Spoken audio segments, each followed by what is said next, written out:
Travail pratique de théorie générale de management sur le rôle du manager, présenté par les étudiants ci-après. Mutamba Nsomo et Jérémy, Makambo Eboma Esther, Mutombo Mfumu Hervé, Dimone Kanjoli Loretta, Mputu Sanya Dorcas, Ngai Wane Deo, 5 heures Grâce. En matière de stratégie et d'organisation, Henri Mitzberg a contribué au développement des entreprises en apportant des éclairages innovants, aussi bien sur la compréhension de leur fonctionnement que des changements organisationnels nécessaires à la pérennité de leur activité. En 2005, son esprit critique a révolutionné la formation dans les business schools après la sortie de son ouvrage Des managers vrais, édition d'organisation. Dans ce que font vraiment les managers, il fait un constat dans son embâge. Pour devenir un gourou du management, il semblerait qu'il faille accorder toute son attention à l'un de ces aspects au détriment des autres.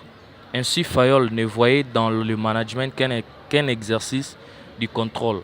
Tom Peter, une prédisposition à l'action. Goldman, les émotions comme moteur au comportement. Partant de ces postulats de la pensée unique, l'auteur synthétise une trentaine d'années de recherche et propose une vue d'ensemble, un portrait à la fois global et interactif du contrôle du manager.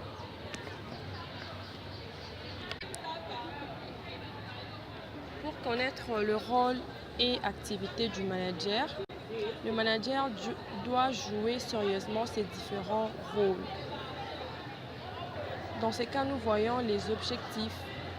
Il doit identifier les différentes dimensions du poste, connaître les différentes activités liées à sa mission, adopter la bonne posture au regard de ses activités de manager, avoir les attitudes et les comportements efficaces en situation d'animation d'équipe. Par exemple, nous voyons M. Malik qui vient de présenter un projet pour l'équipe à son hiérarchique. Il lui reste à conduire l'équipe sur le terrain. Quel rôle prendre au regard du décret d'autonomie de l'équipe et de chacun de ses collaborateurs? En effet, pour conduire son équipe vers la réussite, le manager assume tour à tour 4 rôles intrinsèquement liés entre eux de façon systémique. Entraîneur, capitaine, arbitre, équipier.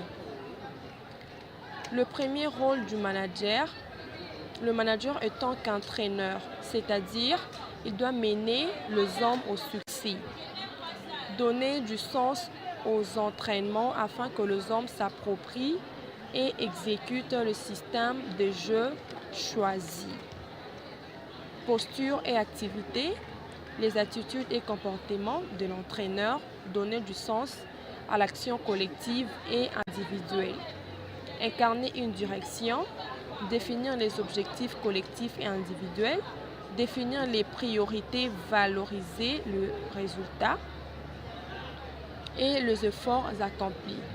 Entendre la voix de l'équipe, soutenir l'action collective et individuelle, donner de l'énergie positive, mettre en place le système de jeu, définir l'organisation et les périmètres d'activité de chaque collaborateur, coordonner l'activité, animer de réunions, faire jouer l'équipe sur le point fort, faire émerger et mettre en œuvre les solutions de l'équipe, contrôler et valider le plan d'action, maîtriser l'organisation pour être capable de s'adapter à l'imprévu, être prêt et capable de faire changer des tactiques, s'assurer que chacun est à sa place et fait ce qu'il a à faire, partager le leadership avec ses collaborateurs.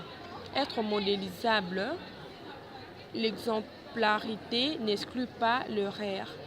Faire, endosser les responsabilités de décisions inappropriées, entraîner et former, développer les compétences, définir les axes de progrès, démontrer et inspirer, exporter ce savoir, voir, entendre, ressentir.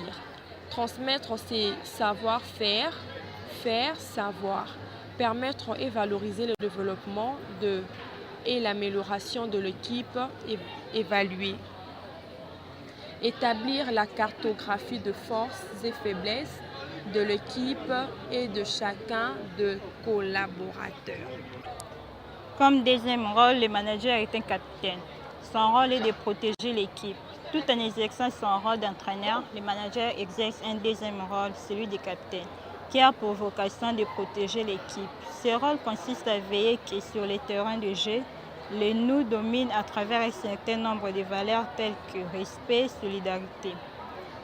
Les attitudes et comportements du capitaine: être un exemple pour l'équipe, reconnaître ses erreurs, les corriger, faire ce qu'on dit, dire ce qu'on fait, s'appliquer à soi-même, ce qu'on demande aux collaborateurs, incarner l'équipe, écouter l'équipe et être son représentant, veiller au respect de l'organisation, en place, rappeler à l'ordre quand il y a dépassement de frontières, être le relais auprès de l'équipe, recentrer l'équipe sur ses objectifs, faire preuve de rigueur dans l'application des consignes, développer la solidarité, faire intégrer des valeurs de solidarité, de loyauté, protéger en faisant face dans les situations difficiles, faire la cohésion de la solidarité une priorité.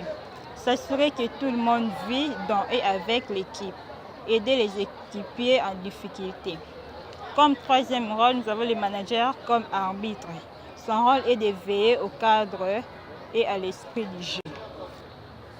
Afin d'exercer ces deux premiers rôles dans la cohésion et l'efficacité, le manager a su ses deux autres maillots, celui d'arbitre, c'est-à-dire qui veille au cadre, à l'esprit du jeu et à la coexistence du jeu et du nous. Les attitudes et comportements de l'arbitre: 1. Cadrer et recadrer l'équipe et les collaborateurs, construire les règles de vie collective, faire respecter les règles de vie collective et les engagements de chaque collaborateur, poser les cadres et les limites objectifs et factuels, permettre, donner des messages cohérents, faire régler les conflits ou les régler soi-même, être objectif et rechercher le fait, donner des repères, savoir distinguer l'acte et l'intention, sanctionner justement, respecter l'individu, évaluer sans juger, être garant de l'équipe, développer chez ses collaborateurs l'évaluation, permettre à chacun de s'évaluer, créer un climat de confiance et un état d'esprit sain, évaluer les hors-jeux et responsabilités. Comme quatrième rôle, nous avons le partenaire de jeu. Parce que le manager a compris que sa réussite était le résultat de la réussite du collectif, l'entraîneur cherche à la favoriser. Il est à la portée de l'équipe, tout à la fois dehors pour observer et dedans, en respectant lui-même les attitudes et les comportements utiles d'un équipier. Posture et activité. Les attitudes et comportements de l'équipier restent lucides quant à sa capacité à manager, c'est-à-dire se préparer en soi-même, donner à chacun des collaborateurs de l'équipe les mêmes moyens pour se préparer, responsabiliser l'équipe sur le fait d'être prête au moment opportun, se montrer maître de soi sous la pression, se fixer des objectifs de progrès en tant que manager, s'entraîner à progresser, exécuter, remplir ses missions, se dépasser, s'évaluer justement et être en supervision de sa hiérarchie.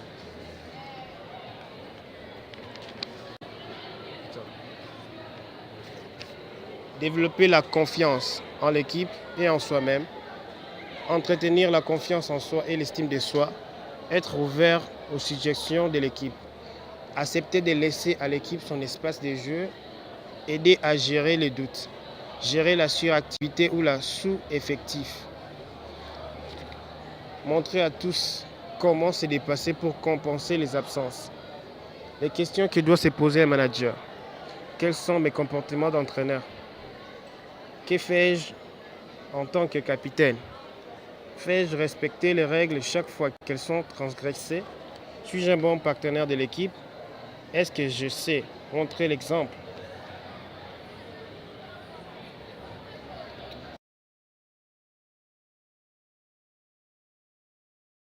Identifier les caractéristiques des différents styles de management. Connaître les différents styles de management pour mieux comprendre les siens. Les objectifs. Identifier les différents styles de management selon les situations et les personnes. Prendre conscience de son style de management dominant. Exemple. Jonathan a présenté et fait valider son projet auprès de son hiérarchique. Cependant, les interrogations demeurent autour du rôle que sa mission le conduit à tenir. Ayant peu de repères, il va interroger un collègue reconnu au sein de l'entreprise pour son leadership. Les 3 dimensions du manager.